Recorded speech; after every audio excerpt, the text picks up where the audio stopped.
Saludo a todos ustedes con mucho gusto. Muchas gracias, doctor Hugo López-Gatell, por invitarme a este diálogo permanente con los asiduos asistentes a esta conferencia, que es la número 152. Le pido amablemente al operador, antes conocido como Cácaro, me advierta al llegar al minuto 13 de mi exposición. Sí, por favor. La siguiente, por favor. La pandemia, como sabemos todos, ha afectado a más de 16 millones de humanos y estaremos de acuerdo todos en que aún es enigmática esta epidemia, no hay tratamiento específico, no se puede eliminar el virus, las reinfecciones son inevitables y cíclicas. Es inédito el interés por saber cómo ayudar a nuestro maravilloso sistema inmunológico, a nuestras defensas, porque eso es lo que necesitamos en la lucha contra este conspicuo virus, el SARS-CoV-2. La población, en forma también inédita, ha volteado a ver a los científicos, voltea siempre a sus gentes creyentes, pero ahora a los científicos, y les pregunta mucho, ¿cuándo estará lista la vacuna? ¿Cuánto durará la protección? ¿Qué tipo de respuesta inmune se logrará, pasajera, permanente? ¿Anticuerpos bloqueadores o células citotóxicas destructoras del virus? ¿Será segura? Muchas otras preguntas. Y la siguiente, pueden ver en esta lámina el avance de la investigación biomédica. Es evidente. Por ejemplo, si buscamos en PubMed, que es una biblioteca científica de información de publicaciones, con la palabra COVID, el 30 de abril había 5,341 trabajos científicos, ahora rebasan las 35,000. Y en este semestre lo muestran esta cifra, de los cuales alrededor del 10-15% se relacionan con el tema de las vacunas, que es una de las inquietudes que hoy vamos a proponer para seguir estudiándolo. Pero bien, para conocer el objetivo de la elaboración de la vacuna, tenemos que considerar que, como en muchas obras, los actores principales son los que nos van a decir de qué se trata. Y tenemos el primer actor, tenemos 3 actores en esta lucha para obtener la vacuna. Uno es el malo, el virus, donde, como ustedes pueden ver, lo conocen muy bien, está armado de espículas o espinas que son la llave de entrada. Habíamos señalado hace unos días, hace unos meses, que para entrar en el sistema inmune se necesita especificidad, se necesita una llave de entrada y una puerta, si no, pueden matar a la célula pero no entran. Y aquí el virus quiere entrar, quiere utilizar a la célula para abrir esa puerta de entrada a la célula humana, que es en particular, no es la única, el neumocito, la célula del pulmón, y con su ácido ribonucleico, el RNA, elemento central de su ingeniería, además de diferentes proteínas de la membrana. Todo esto son los puntos de acción que posteriormente veremos con el segundo actor. Este segundo autor, pues es la célula pulmonar, es el sistema inmune. La célula pulmonar es el blanco predilecto del ataque de este patógeno. Recibe a la espiga por la cerradura, ya habíamos dicho cuál es la llave, y la cerradura, curiosamente, es una enzima, la ECA2, que se encarga de la presión de las arterias, de la presión vascular. La estrategia, así, como si fuera militar, del virus es protegerse, entrar a la célula, no destruirla, entrar, recibe a la espiga por la cerradura, ya habíamos dicho cuál es la llave, y la cerradura, la estrategia, así, como si fuera militar, del virus es protegerse, entrar a la célula, no destruirla, entrar, protegerse dentro de bolsas de una serie de protecciones propias de la célula, y desde luego llamadas vacuolas, y llegar entonces por asalto a tomar la fábrica el sitio de producción de proteínas, de ensamblaje de moléculas como el RNA, de viriones. Y desde luego, como ustedes pueden ver en esta imagen, en la siguiente por favor, está la toma de esa fábrica, que aquí está representada por el aparato de Golgi. Sigue una secuencia, se producen más viriones y se replican. Hay un complejo muy lleno de proteínas, muy lleno de mecanismos que no tiene caso por ahora mencionar. Se vuelve a proteger y sale protegida, y así millones de viriones se pueden producir en un día cuando el virus está actuando. Esto desde luego en 24 horas es importante considerar, y el actor continuo de este sistema, de estas células, de este equipo del ser humano es el batallón de células llamadas linfocitos. No todos son linfocitos, son nuestras defensas que encargan de reconocer lo extraño. Y abajo a la izquierda ven ustedes que los agentes extraños, patógenos, por decirlo antígenos, en la vida de un individuo de 70 años, en el curso de 70 años de un individuo, se enfrenta a 1 billón de estos patógenos. Y para ello, que la inmunidad de inicio, la innata con la que nacemos, hace un primer enfoque, hace una primera detección de llamada y presenta a esos antígenos, a esas estructuras extrañas, a las células inmunes. Y estas son linfocitos, ya les decía, T se denomina así porque en su evolución provienen del timo, y B de la bursa, o sea, del tejido linfoide.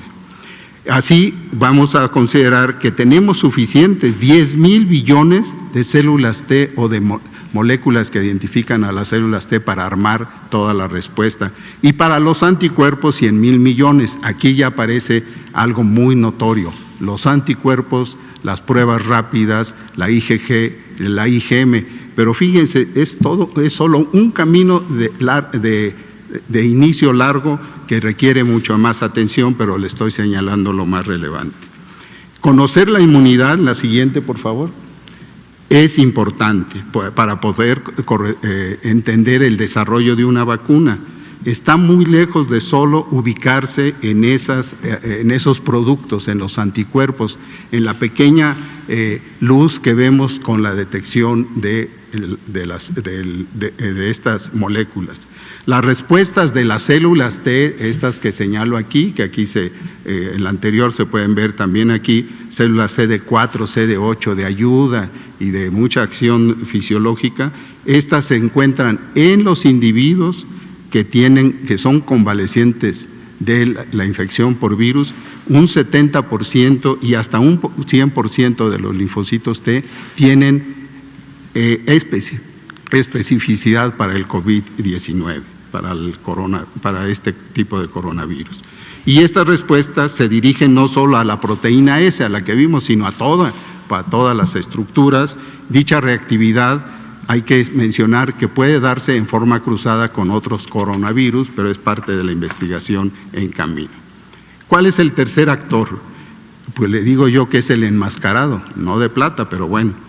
Estos son los llamados esfuerzos internacionales para aceleramiento, para el desarrollo, para la producción, para la distribución, para todo ese camino justa, subrayo, de la vacuna contra el SARS-CoV-2. Y aquí presento las importantes, las que tienen acceso en nuestro país. CEPI, que es la Coalición para las Innovaciones de Preparación para las Epidemias, una alianza global de vacunas e inmunización, y la Organización Mundial de la Salud. La siguiente, por favor. Después del reparto, pues ya vamos a entrar en la trama. ¿De qué se trata bajo este marco? Pues vivimos en una nueva era en el desarrollo de vacunas. El desarrollo tradicional de ellas es un proceso largo que en general tarda hasta 5 o 6 años y requiere muchas acciones para producir una vacuna y su autorización. Segundo punto importante de nuestra vida es desarrollar una vacuna, pero en el contexto epidémico, lo cual requiere un paradigma nuevo con un inicio rápido, con muchos pasos ejecutados en paralelo, no como en lo clásico se termina la fase 1, luego sigue la fase 2, la fase 3, no, muchas de estas se ensamblan para la producción que a gran escala requerimos y que suele ser en estos días planteado para un año cuando menos. Las fases en la siguiente, por favor.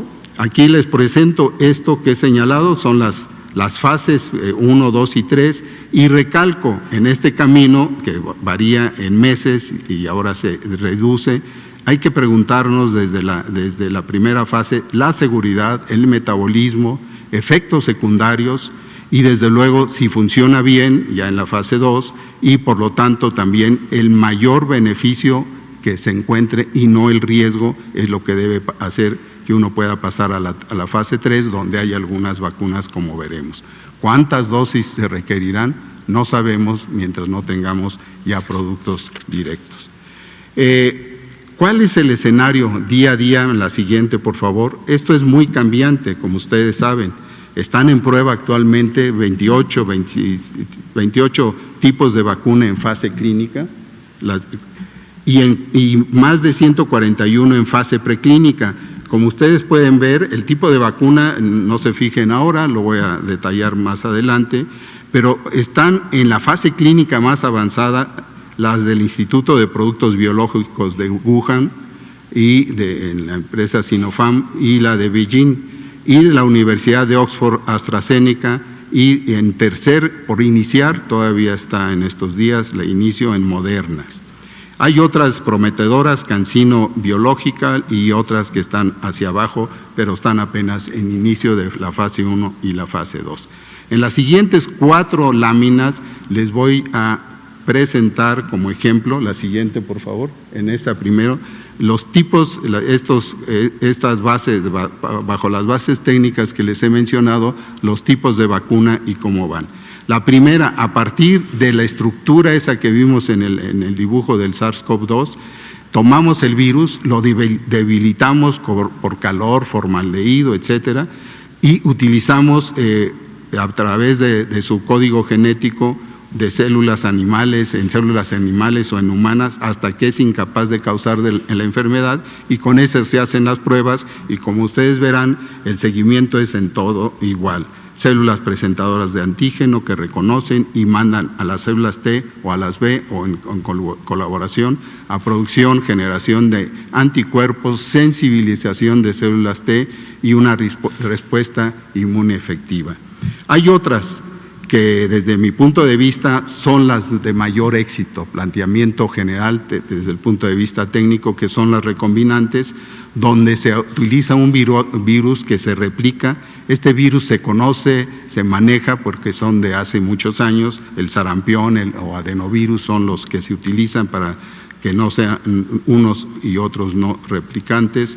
Esos virus ya conocidos nos dan una fuerte respuesta inmune y pueden inducir una inmunidad duradera, estimada esta tanto en las células B, producción de anticuerpos, como en las células T. Y de ejemplo de ellos, en el mismo camino, está la vacuna de la Universidad de Oxford, AstraZeneca, y la de CanSino Biological, que también son de esta línea.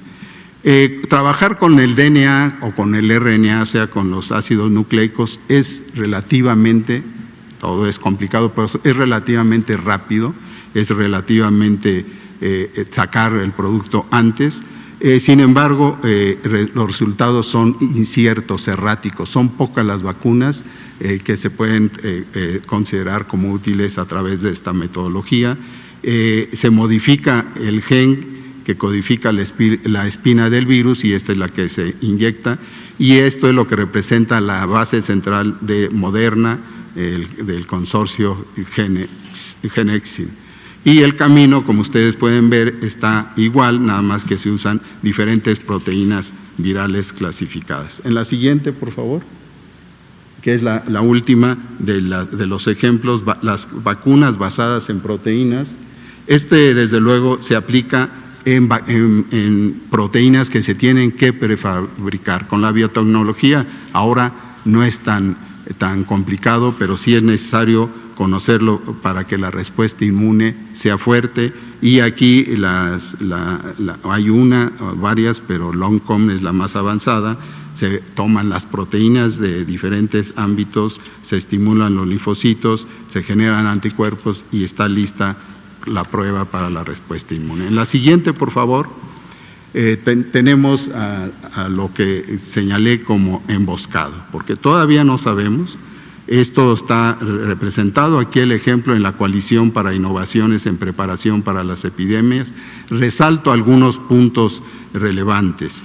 Los precios unitarios de COVAX, que es la que maneja CEPI, está en general, y así es en otras, de 7 a 10 dólares la producción de una, es lo que cuesta, pero ya en la distribución de las dosis varía inclusive el precio, dependiendo de cómo se clasifica al receptor, cómo se clasifican a los que van a tener esta necesidad de pagar, de acordar por país de acuerdo a su economía.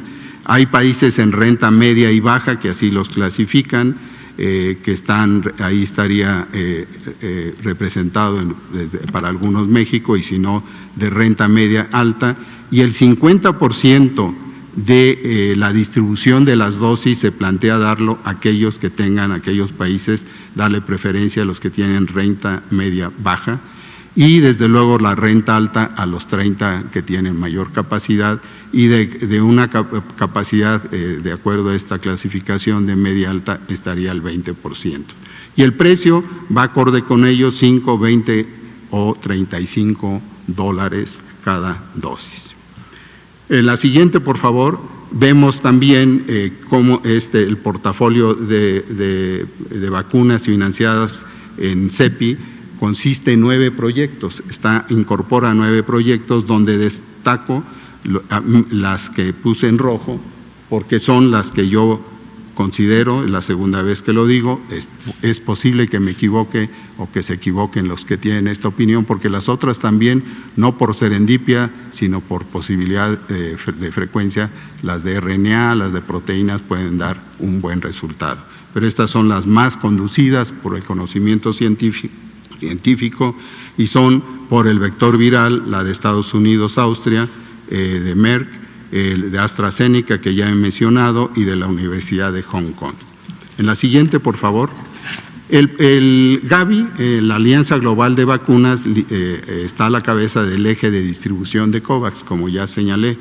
13 vacunas integran su portafolio, ahí hay la posibilidad de competir, de apartar o comprar finalmente 13 tipos de vacunas. Están hasta ahora 77 pacientes participando, 10,000 millones de dólares son lo que ellos consideran que gastan para poder llegar a la manufactura adelantada, y con 2,000 millones de dosis que buscan adquirir, que para algunos es suficiente para cubrir la demanda mundial, para otros requiere hasta 300 millones, 3,000 millones, pero esto está discutible y desde luego está de acuerdo a la necesidad de saber si es lo suficientemente potente. En la siguiente, por favor, y no me han llamado, pero pues ya se durmió mi cácaro. Bueno, en la Organización Mundial de la Salud se encarga, además de darle seguimiento a otro, en una meta inicial: cubrir el 20% de la población en cada país, con prioridad en los siguientes grupos: en los trabajadores del sector salud, de seguridad social, en los adultos mayores de 65 años y en adultos con comorbilidades. Como ustedes saben, pues nosotros tendríamos, con un 20% de la población, tal vez nos falte cubrir esto, porque sí necesitaríamos aumentarlo. Bien, la siguiente y última, por favor. ¿Qué podemos concluir de este thriller? Pues en primer lugar, que se necesita y se recomienda y se vigilará un riguroso monitoreo de seguridad en los ensayos clínicos de vacunas y medicamentos. No por estar en la epidemia, no por tener prisa, vamos a descuidar eso: seguridad y eficacia. Se desconoce la duración potencial de la inmunidad de la futura vacuna, y si una dosis conferirá inmunidad, pues no tenemos ninguna prueba de ello, pero hay que estar advertidos, y en esa segunda dosis o la necesidad pues ya también los consorcios están haciendo sus regulaciones. Y finalmente, la vacuna deberá distribuirse de manera equitativa a todos los países y a todas las comunidades, especialmente a los más vulnerables.